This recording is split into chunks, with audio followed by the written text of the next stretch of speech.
Well, good evening, or whenever you're listening. This is Mrs. Asper. I hope you haven't forgotten what I look like. I know this is a bit rough, not being together and so forth, and I really miss you kids. And so I hope we'll have a nice little time tonight going over lesson 27. And this is from Acts 27 and 28. And you've probably already gone over the lesson. So I will be segueing into the discovery part. And you know Miss Patty, she always does discoveries so much better than I do. So I hope you'll be patient here and be able to still pay attention, even though I'm not as interesting as she is. But anyway, what we're going to be talking about tonight is an attribute of God that's called omnipresence. And you can break that word into two, omni and presence.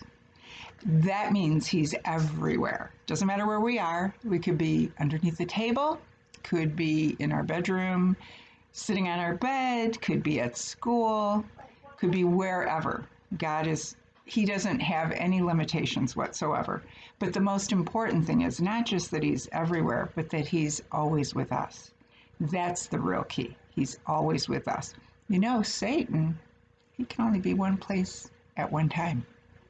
But God can be with us every single moment of the day. And I think in our story, the account of Paul and the shipwreck and so forth, I think that when we see the difference between knowing that God is with us all the time versus not knowing that, it made all the difference. Because Paul knew, even at the point of the shipwreck, he was even told by an angel that everybody was going to survive, as bad as it got. And they hadn't even eaten in 14 days. Can you imagine being a ship that's being tossed back and forth, back and forth, back and forth, back and forth, back and forth? Okay, you're getting dizzy. But anyway, they had to throw things out. In fact, I think I have one of their, just a moment, I think I have something they threw out of the ship. Yeah, this. Pretty, I guess it was really heavy. It had a bunch of stuff in it. But anyway, I just thought I'd show you one of the things they threw out of the ship because the ship was so heavy and they were just really worried that it was going to sink in all of that bad storm. But here, I mean, when would you eat? Can you imagine, being in the ship like this? I mean, it'd be kind of bad even if you did eat. You probably, you wouldn't be feeling too cool, kind of queasy eating. But anyway, finally they did listen to him and said, he said, you've got to eat. We're going to get through this. You're going to survive, but you've got to eat. So that's what they ended up doing. But I noticed that, through all of this, Paul was calm. He was absolutely calm. He knew what God wanted him to do. And he knew that he'd be with them through it. And he knew that no matter what happened, I mean, God could have picked that ship up and just set it on the shore if he had wanted to. But he had already told Paul that they were all going to be preserved. Nobody was going to die, not a single one of them. But he was totally, totally calm. And you'll notice that if you have problems in your life or you have a troubled time, if you remember that God is with you all the time, it allows you to have peace. It's just like one of those fruits of the Spirit: love, joy, peace, patience also. I'm sure Paul had patience because they weren't listening to him. But imagine what it would have been like there. I mean, they didn't even see the sun or stars in several days. I think it was 3 days, and they navigated by the sun and stars. They needed to know where they were and where they were headed. And if you didn't have any stars, you didn't know which way you were going. And so, but that didn't bother Paul, because he had God with him. So once again, omnipresent.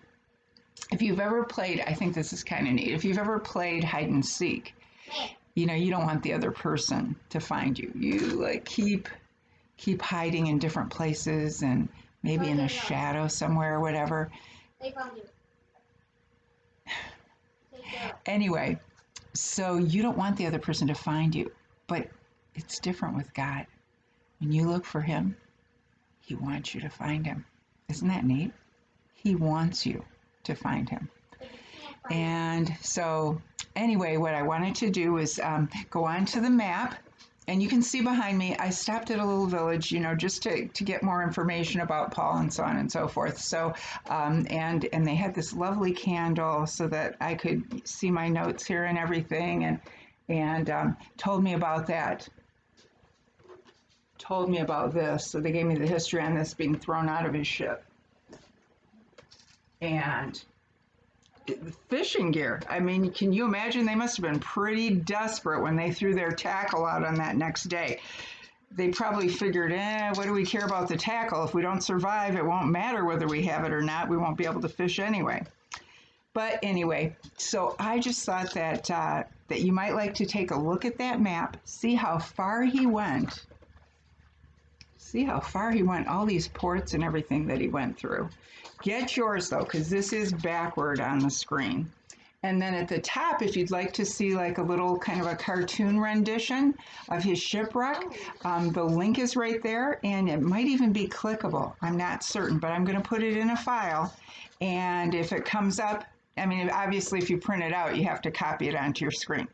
But if you pull it up and you're able to just click on it, then you should be able to get that cartoon so that you can kind of get a cartoon rendition of what the shipwreck and so forth was like. But anyway, kids, I'm just so happy to have seen you tonight. And my sheep kept me so that I wasn't too nervous trying to put this together for you.